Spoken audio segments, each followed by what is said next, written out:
분쟁과 다툼을 넘어 성장하는 교회라는 제목으로 말씀 전할 때에 많은 은혜 받으시기 바랍니다.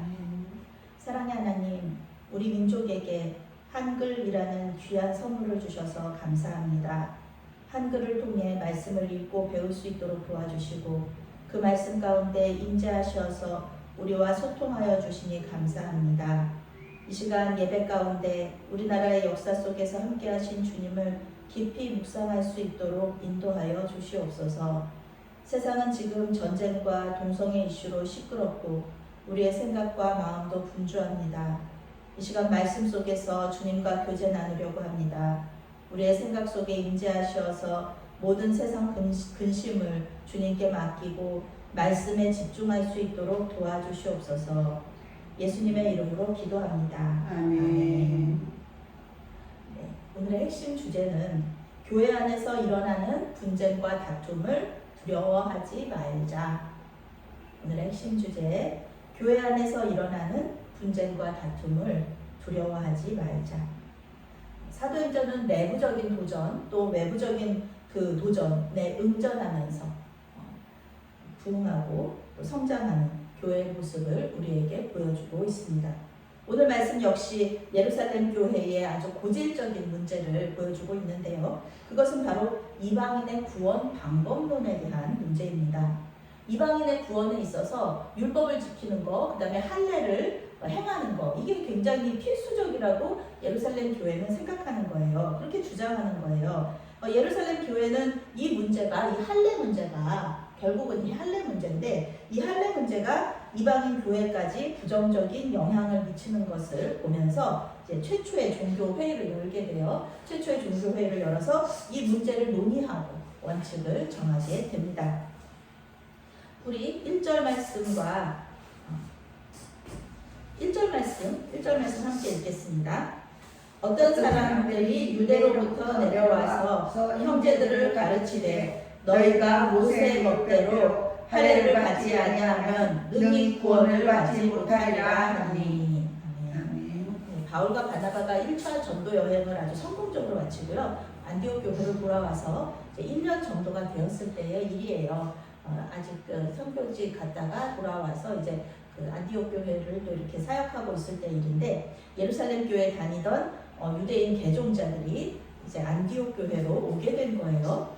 그런데 이들이 왜 왔는지 그거는 성경이 말해주지 않아요. 예루살렘 교회에 있던 그 사람들이 이렇게 안디옥 교회로 온 거예요. 예루살렘에서 박해를 피해서 왔을 수도 있고 또 삶의 터전을 옮겨서 이사를 왔을 수도 있어요.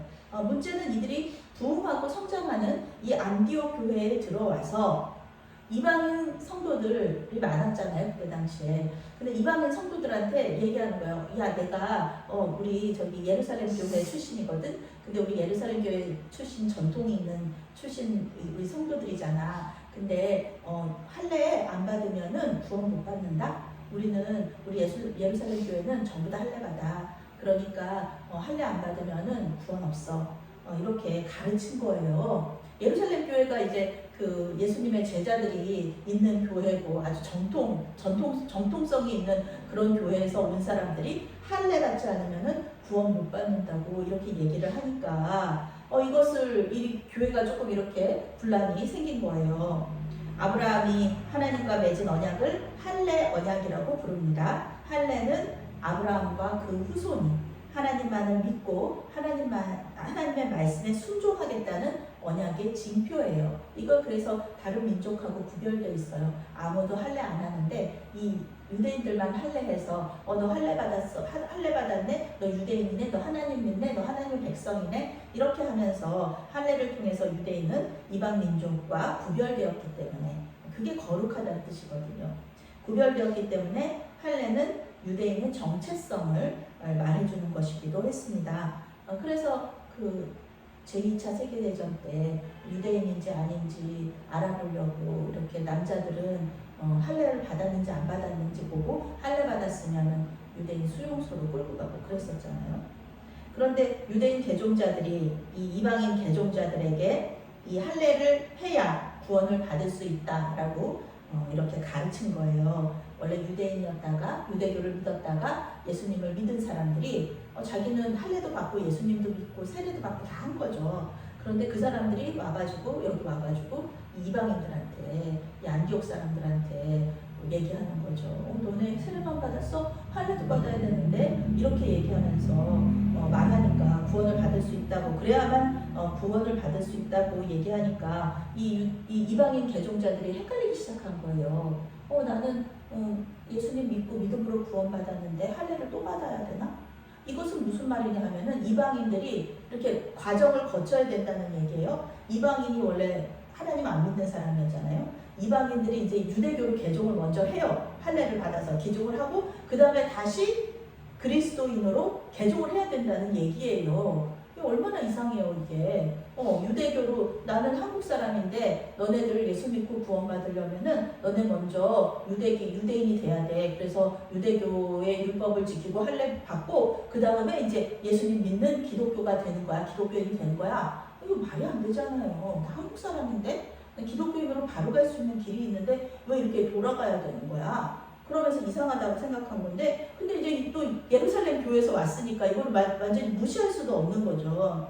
그렇게 이 문제가 이렇게 벌어졌어요. 문제는 이 유대인 개종자들이 나쁜 사람들이 아니에요. 그들은 정말로 이 이방인 성도들이 나오는 걸 기뻐했어요. 예수님의 말씀이 이렇게 이루어지는구나, 복음이 땅끝까지 전파가 되는구나, 이러면서 되게 좋아했어요. 이방인들의 구원에 대해서 반대하는 사람들이 아니라는 겁니다. 그들은 예수님을 믿고 그분의 가르침에 동의하는 사람들이었어요.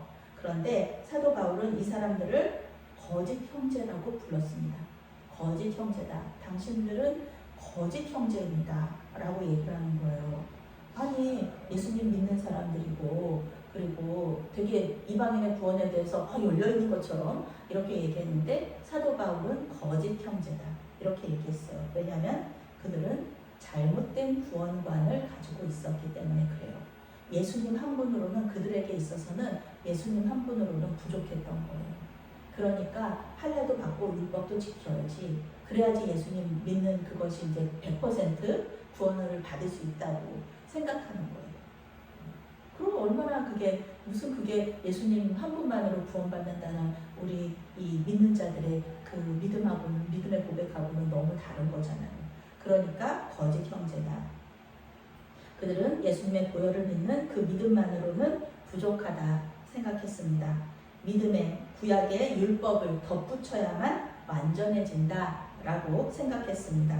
즉 유대교의 토대 위에 기독교가 올라가야 완벽해진다 이렇게 생각한 거예요.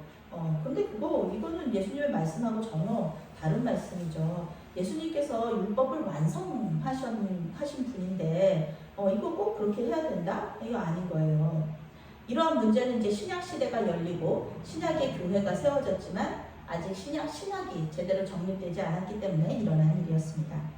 이제 예루살렘 종교회의를 통해서 이방인 구원론이 체계화가 되면 이 모든 문제는 해결이 될 거고 이방인 선교의 문이 더욱 활짝 열릴 것입니다. 하나님께서는 이 문제를 해결하고 싶으셨던 거예요. 어떻게 생각하면 분쟁, 이 논란을 통해서 하나님께서 일하시는 거죠. 하나님께서는 예루살렘 교회의 이 고질적인 할례 문제를 해결하심으로써 교회를 더 부흥시키시고 성장시키실 것이었습니다. 2절 말씀 함께 읽습니다. 바울 및 바나바와 그들 사이에 적지 아니한 다툼과 결론이 일어난지라. 형제들이 이 문제에 대하여 바울과 바나바와 및 그 중에 몇 사람을 예루살렘에 있는 사도와 장로들에게 보내기로 작정하니라. 아멘. 예루살렘에서 온 유대인 개종자들의 잘못된 가르침 때문에 안디옥 교회는 큰 혼란에 빠지게 됩니다. 이방인들이 생각하기에도 구약을 무시할 수는 없었기 때문에 그래요. 그런데 자신들에게 복음을 전해주고 양육한 바울과 바나바는 율법보다는 믿음을 강조했거든요. 오직 그리스도를 믿음으로만 구원에 이른다고 말했는데 그런데 사도들이 세운 예루살렘 교회에서 온 사람들이 그거 아니라고 얘기를 하니까 혼란스러울 수밖에 없습니다. 이거 누구 말을 믿어야 되는 거야? 성경은 바울과 바나바와 저희 사이에 적지 아니한 다툼과 변론이 일어났다 이렇게 말하고 있습니다. 다툼과 변론은 폭동이나 반란으로 번역할 수도 있습니다. 영어 성경은요, 토론했다, 토론으로 번역하고 있는데요. 뭐 점잖게 앉아가지고 뭐 할례와 구원에 대해서 이야기를 서로 나누고 뭐 이렇게 했다, 그거 아닌 거죠. 심각한 상황에서 싸우듯이 논쟁을 했다, 이렇게 볼 수 있습니다. 교회는 분열의 위기에 처했고 교회 공동체는 예루살렘 교회에 자문을 구하기로 결정을 합니다. 거기서 온 사람들이 이렇게 얘기하는데 우리 어떻게 결정을 해야 되겠습니까? 이렇게 어떻게 원칙을 세우고 우리가 다시 선교를 나가야 되지 않겠습니까? 이렇게 결정을 한 거예요. 결과적으로 이것은 매우 지혜로운 결정이었습니다.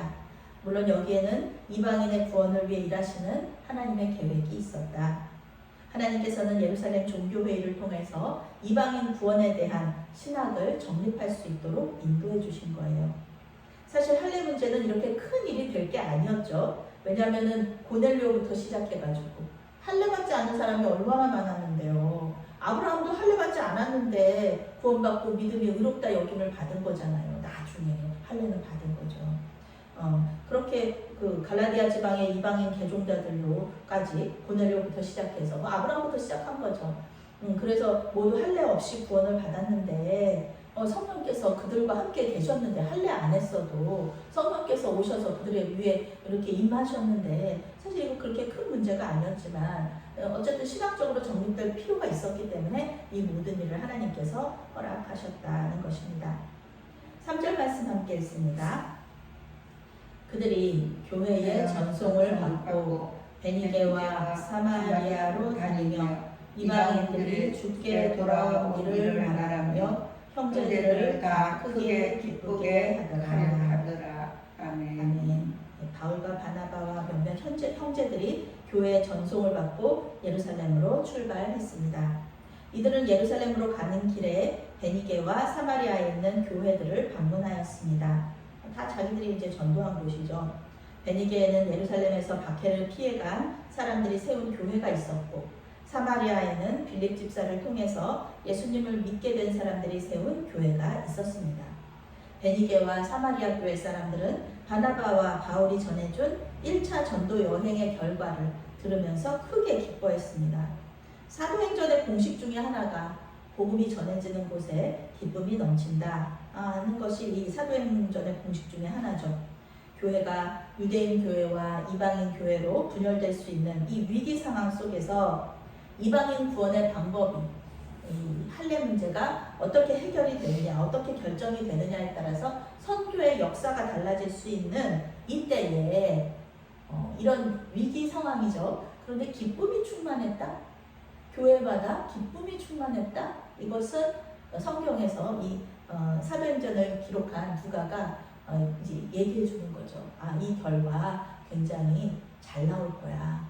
이 예루살렘 회의의 결과가 아주 은혜롭고 좋게 이렇게 이루어질 거야 라는 것을 이제 우리에게 예고하고 있는 거죠. 예루살렘 종교 회의의 결과가 기쁨이 넘칠 거라는 것을 얘기해 주고 있는 것입니다. 4절과 5절 말씀 함께 읽겠습니다. 예루살렘에 이르러 교회와 사도와 장로들에게 영접을 받고 하나님이 자기들과 함께 계셔 행하신 모든 일을 말하며 바리새파 중에 어떤 믿는 사람들이 일어나 말하되 이방인에게 할례를 행하고 모세의 율법을 지키라 명하는 것이 마땅하다 하니라. 아멘. 예루살렘 교회에 도착한 바울과 바나바는 환대를 받았습니다. 이곳에서 1차 전도 여행의 성과를 나누었어요. 그런데 바리새파 출신의 유대주의자들이 다시 또 할례 문제를 제기하는 거예요.